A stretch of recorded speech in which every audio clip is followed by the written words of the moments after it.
नमस्कार दोस्तों, स्वागत है आपका योगदान एकेडमी में।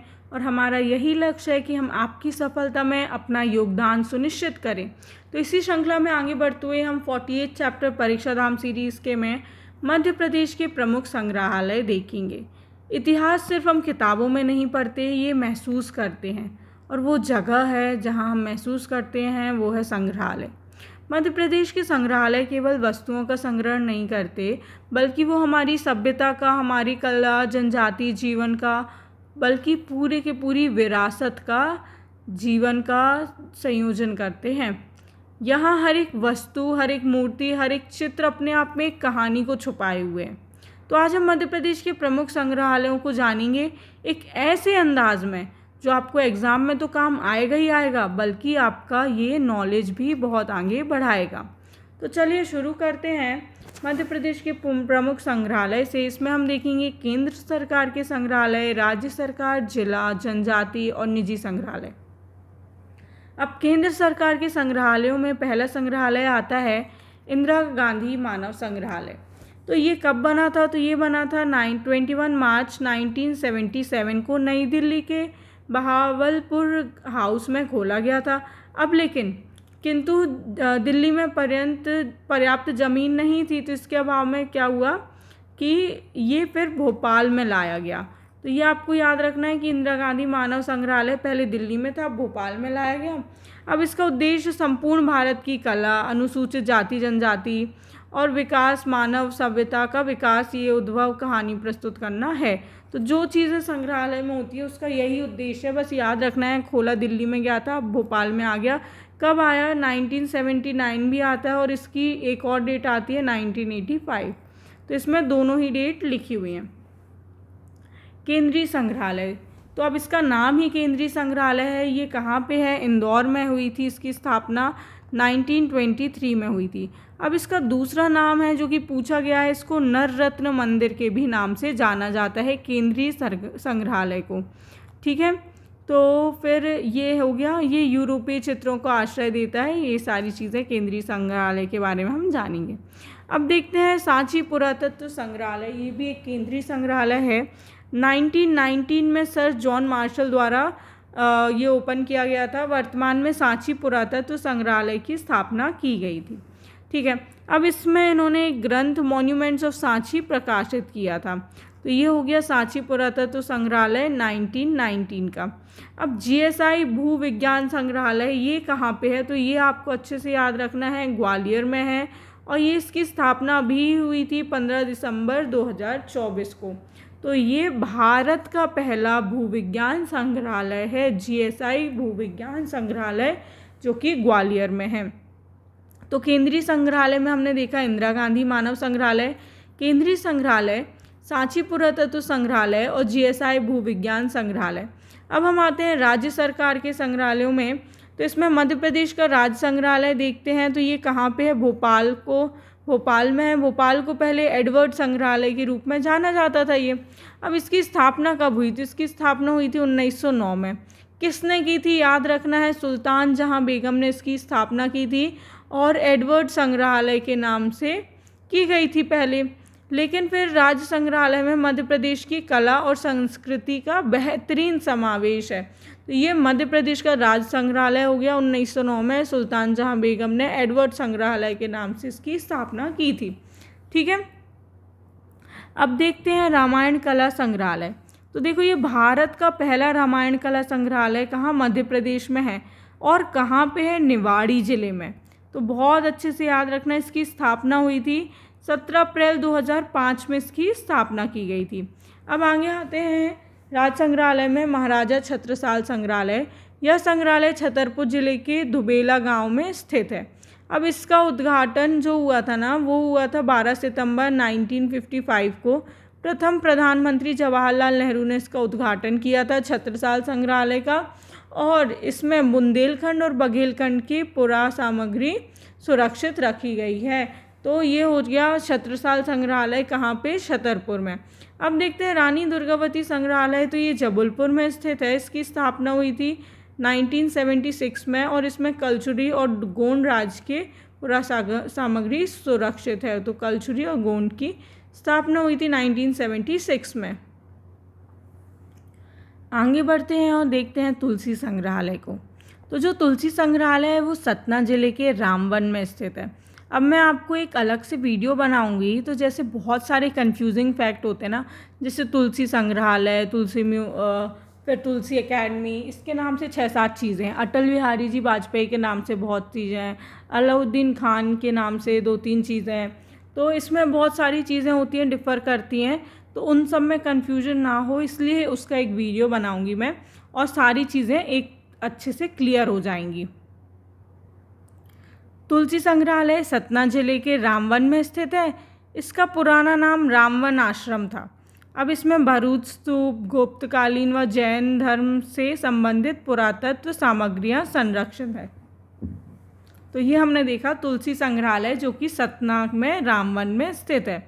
अब गुजरी महल संग्रहालय जो है, तो ये मध्य प्रदेश के ग्वालियर में स्थित है। गुजरी महल संग्रहालय, इस महल का निर्माण राजा मानसिंह तोमर ने गुर्जर रानी मृगनयनी के लिए करवाया था। तो ये हो गया गुजरी महल संग्रहालय। वर्तमान में यह गुजरी मृगनयनी महल संग्रहालय के नाम से जाना जाता है। इंडियन मोनालिसा के नाम से मशहूर शाल भंजिका की प्रतिमा यहाँ रखी हुई है। कहाँ पे? गुजरी महल संग्रहालय में। अब आगे आते हैं, हम देखते हैं जिला संग्रहालय। तो जहांगीर महल संग्रहालय है जो कि एक जिला संग्रहालय है। यह निवाड़ी जिले के ओरछा में स्थित है। इसमें पाषाण प्रतिमाएं, सती स्तंभों, शिलालेखों का संग्रह किया गया है। अब जो यशोवर्मन संग्रहालय है ना, ये मंदसौर में स्थित है। इसमें शैव, वैष्णव, देवी जी की और जैन संप्रदाय से संबंधित प्रतिमाएं का संग्रह किया गया है। कहाँ पे? यशोवर्मन संग्रहालय में। अब आगे देखते हैं रीवा महाराजा संग्रहालय। तो यह संग्रहालय रीवा में स्थित है। इसका अन्य नाम वेंकट भवन है। इसमें बघेल वंश से संबंधित पुरा सामग्री का संग्रह किया गया है। तो जो महाराजा रीवा संग्रहालय है, तो ये बघेल वंश से रिलेटेड है और इसका अन्य नाम क्या है? वेंकट भवन। अब देखो एग्जाम में कभी कभी ना बहुत बेसिक क्वेश्चंस पूछ लेते हैं और उसमें कन्फ्यूजन हो जाता है। तो ये बहुत छोटे छोटे फैक्ट हैं, लेकिन आपको याद अच्छे से रखना है इनको। अब आते हैं बघेल संग्रहालय। तो ये उमरिया ज़िले के बांधवगढ़ में स्थित है।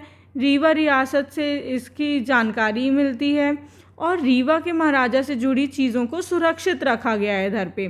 तो पहले शाही महल के नाम से जाना जाता था, लेकिन अब ये बघेल संग्रहालय के नाम से जाना जाता है। रीवा ये बांधवगढ़ उमरिया में स्थित है बघेल संग्रहालय।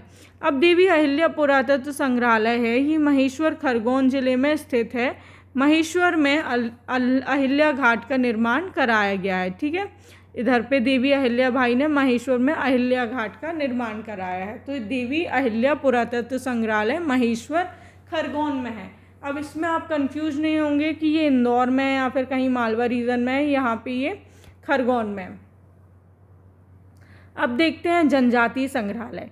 तो ये इम्पॉर्टेंट है बहुत जनजातीय संग्रहालय। तो मध्य प्रदेश जनजातीय संग्रहालय कहाँ पे है? तो ये भोपाल में है। जनजातीय संग्रहालय की स्थापना 6 जून 2013 को की गई थी। अब मध्य प्रदेश शासन संस्कृति विभाग द्वारा ये संचालित किया जाता है जनजातीय संग्रहालय। फिर बादल भोई आदिवासी संग्रहालय, इस पे PYQ पूछा गया है। अब इसमें ये बोलते हैं कि 1954 में ये ट्राइबल म्यूज़ियम छिंदवाड़ा में इसकी स्थापना की गई थी। अब इसका नाम कब बदला? जब ये 1954 में स्थापित हो गया, लेकिन इसका नाम बदला 1997 में। तो इसका नाम क्या बदला? बादल भोई आदिवासी संग्रहालय कर दिया गया। इस संग्रहालय में भारिया जनजाति से संबंधित संपूर्ण जानकारी, संपूर्ण विवरण उसका मिलता है। किसका? भारिया जनजाति का। बादल भोई में भारिया जनजाति का। फिर आदिवर्त आदिवासी संग्रहालय है। ये संग्रहालय छतरपुर जिले के खजुराहो में स्थित है। फिर अन्य जनजाति संग्रहालय कौन से हैं? तो ये है सहरिया संग्रहालय श्योपुर, तांत्याभील संग्रहालय बड़ौदा अहिरग्राम खंडवा में, रानी दुर्गावती संग्रहालय जबलपुर में स्थित है, शहीद भीमा नायक प्रेरणा केंद्र है धावा बड़वीग्राम बड़वानी में। कौन सा? शहीद भीमा नायक प्रेरणा केंद्र। तो ये याद रखिएगा। जनजातीय संग्रहालय में पहला हमने देखा मध्य प्रदेश जनजातीय संग्रहालय जो कि भोपाल में स्थित है। फिर बादलभुई आदिवासी संग्रहालय छिंदवाड़ा में है। आदिवर्त आदिवासी संग्रहालय छतरपुर में स्थित है। और सहेरिया संग्रहालय श्योपुर, टांटाबिल संग्रहालय बड़ौदा, अहिरग्राम खंडवा में, और रानी दुर्गावती संग्रहालय जबलपुर में। शहीद भीमा नायक प्रेरणा केंद्र है, ये बड़वानी में स्थित है। अब इसके बाद हम कुछ देखेंगे बस लास्ट, निजी संग्रहालय। तो निजी संग्रहालय में श्री नटनागर शोध संस्थान आता है। तो नटनागर शोध संस्थान मंदसौर जिले के सीतामऊ में स्थित है। सबसे इम्पोर्टेंट यही है कि ये कहाँ पे स्थित है। अब ये डॉक्टर रघुवेंद्र ग्रंथागार संग्रहालय के भी नाम से जाना जाता है।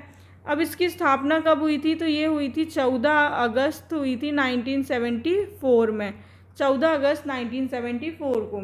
अब इस संस्था का पंजीकरण मध्य प्रदेश अधिनियम 1973 के तहत 16 जनवरी 1975 में किया गया है। ये इन्फॉर्मेशन इतनी इम्पॉर्टेंट नहीं है। अब कृष्ण राज कपूर ऑडिटोरियम, तो ये रीवा में स्थित है और ये कब स्थापित किया गया था? 2018 में स्थापित किया गया था। अब जीवाजी राव सिंधिया संग्रहालय, तो ये 1874 में जियाजी राव सिंधिया ने ग्वालियर में जय विलास महल के निर्माण कराया था। अगर आप इसमें कभी गए हैं जय विलास महल में, तो अलग ही रॉयल्टी महसूस होती है, देखने पे ही समझ में आता है। अब जो लोगों ने इसमें जिया होगा, रहे होंगे ऐसे इतनी लेविश लाइफ, तो देख के ही आनंद आता है। अब इस महल में आधा भाग तो जीवाजी राव सिंधिया का संग्रहालय है, लेकिन जो उसका आधा तो कह नहीं सकते, क्योंकि जो जयविलास महल है ना, वो कुल उसमें 400 कमरे हैं। 400 कमरों में से सिर्फ 40 कमरे हैं जो हमें दिखाए जाते हैं, वो है म्यूज़ियम। बाकी जो उनका निवास है, तो सिर्फ 400 में 40 ही हैं, 10% दिखा रहे हैं। जयविलास महल जीवाजी राव सिंधिया संग्रहालय के वास्तुकार कौन है? माइकल फिलॉज इसके वास्तुकार हैं। तो जीवाजी राव सिंधिया संग्रहालय कहाँ पे है? ग्वालियर में स्थित है। अन्य कुछ संग्रहालयों के नाम लिखे गए हैं, तो ये देखते हैं हम। महाराजा विक्रमादित्य शोधपीठ, तो ये उज्जैन में स्थित है, 2009 में बनी थी। राजा मृगेंद्र सिंह संग्रहालय शहडोल में। गोविंद पैलेस संग्रहालय रीवा में। राजा महल मड़वैया संग्रहालय ये जबलपुर में। महाराजा सीतामऊ निजी संग्रहालय आता है मंदसौर में। कुंडेश्वर संग्रहालय, पापट संग्रहालय भी इसको बोलते हैं, तो ये आते हैं टीकमगढ़ में। त्रिवेणी संग्रहालय उज्जैन में है। माधवराव सप्रे पत्रकारिता संग्रहालय भोपाल में आता है। दुष्यंत कुमार पांडुलिपि संग्रहालय भोपाल में है। खरात खुला संग्रहालय भिंड में आता है। और आशापुरी संग्रहालय रायसेन में है। अब देखिए, जो आशापुरी परमार वंश के समय पे परमार स्थापत्य कला का एक बड़ा केंद्र है, कौन सा? आशापुरी संग्रहालय रायसेन में। और गंधर्वपुरी संग्रहालय कहाँ पे है? तो ये देवास में है। अब देखिए, मैंने अभी आपको तुलसी के बारे में बोला था कि तुलसी से रिलेटेड बहुत सारी चीज़ें हैं, तो वो इन्होंने बुक में ही दे दी हैं। बाकी जो अदर कंफ्यूजिंग चीज़ें होंगी वो हम देखेंगे अलग से वीडियो में। तुलसी का मैं आपको इधर भी रिवाइज़ कराती हूँ, फिर अलग से भी कराऊँगी। तो देखो, जो तुलसी पर्व है वो कहाँ पे मनाया जाता है? उज्जैन में। फिर तुलसी उत्सव रघुनाथ समारोह मनाया जाता है चित्रकूट में। तुलसी एकेडमी भोपाल में है। तुलसी शोध संस्थान चित्रकूट में है। तुलसी संग्रहालय रामवन सतना में है। और तुलसी सम्मान दिया जाता है, ये आदिवासी लोक कला पुरुष वर्ग को दिया जाता है और ये 1983 से दिया जा रहा है। तो देखो, अब एक बार वीडियो को पॉज करो, दिमाग को शांत करो, एक बार ये तुलसी से रिलेटेड सारे फैक्ट रिवाइज़ करो और फिर एक बार वापस से पूरे संग्रहालय रिवाइज़ करो। फिर इसके बाद ही आपको बुक बंद करना है या फिर आगे बढ़ना है। तो revision is the most important की फॉर द सक्सेस। आप हमारे साथ बने रहिए। आपका लाइक, आपका एक सब्सक्राइब हमारे लिए बहुत महत्वपूर्ण है। तो बने रहिए। Keep learning, keep sharing. Thank you.